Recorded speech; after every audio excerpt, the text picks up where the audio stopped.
jelas kelihatannya tidak bertanggung jawab adalah pihak pejabat insolvensi dan Dimas Negara.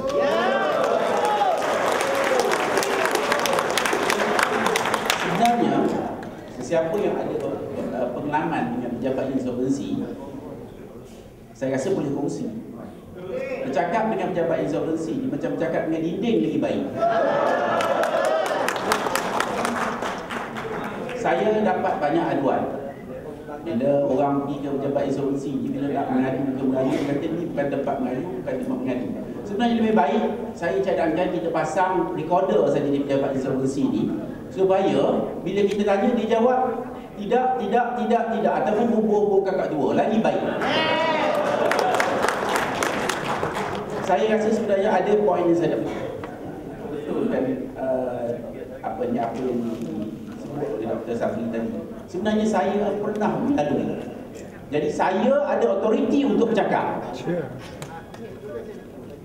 Saya pernah bercakap, pejabat insolvensi ini adalah satu kumpulan manusia yang tiada peri kemanusiaan.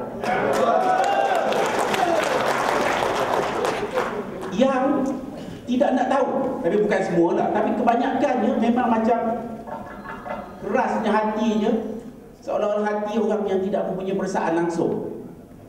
Orang yang tidak ada, yang jatuh bankrupt tanpa sebab pun, bila kita pergi berjumpa, yang IC hilang ke, yang rumah tak siap ke, pergilah berjumpa, bayar. Saya macam ni, you bayar, you bayar. Jadi yang dia ni collect nak bayar saja. Apa jenis manusia?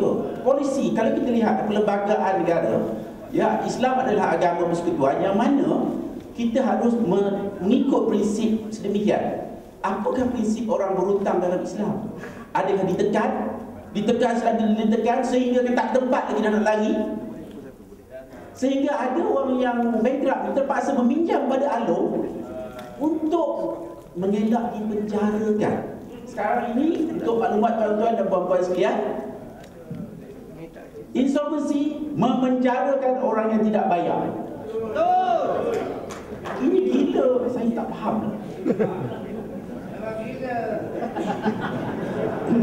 Saya tak nampak sebab ya. Pasal ini ada. InsyaAllah kita ada contoh, kita share.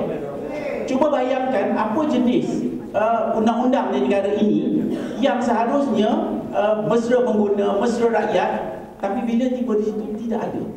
Percayalah. Jadi kita hari ini kita nak buat resolusi, kita minta ya pihak yang berkaitan semua bawa perubahan untuk diri kita hari ini dan untuk anak-anak dan cucu kita di masa hadapan. Pasal ini memang zalim.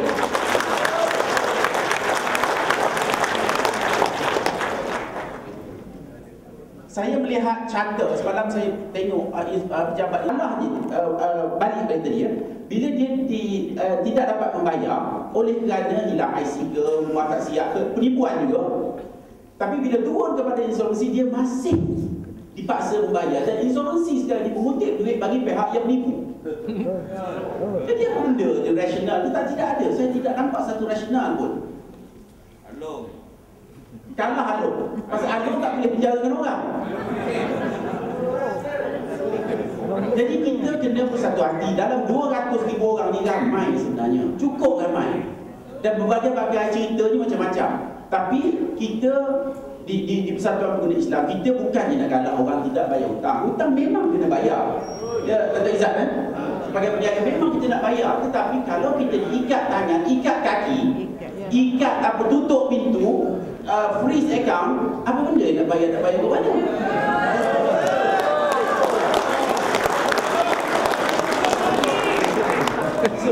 Kebanyakan sebenarnya masalahnya orang yang mengepalai insolvensi macam hari ini yang tak datang ni, saya pun pelik. Yang ketua pengarah dulu pun sama juga. Dia bakal orang tua. Kita tak ada dapat. Cuba bayangkan.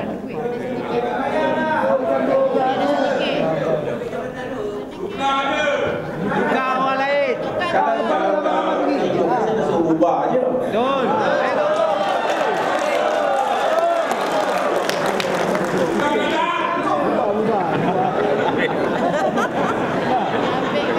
Itu tak sampai pengalaman tu. Okey, jadi ingat ya, kita biar hari ini jangan saya dah sebut hari ini untuk majlis hari ini apa parti pun PAS ke UMNO ke siapa-siapa ke PKR ke harus datang melihat daripada sudut kita pengguna. Pasal yang nak kena kita. Allah tolong jangan susahlah kuat lagi.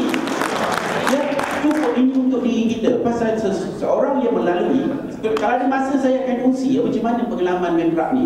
Bergerak menjamin orang, habisnya kita sampai tak nampak dunia. Macam hantu hidup tadi lah. Okay. Jadi ini bukan imak kita cerita ya. Macam mana keadaan sebenarnya di luar sana, bagaimana pihak-pihak tertentu, contohnya pihak bank negara ke, pihak bank ke, ataupun pihak insolvensi ke, yang tuli dan buka. Dia tidak patutnya pejabat insolvensi ada satu ruang. Kalau orang tak dapat bayar ataupun di bankrupt kerana orang lain, kerana penipuan, dia kena bawa kes ni ke atas.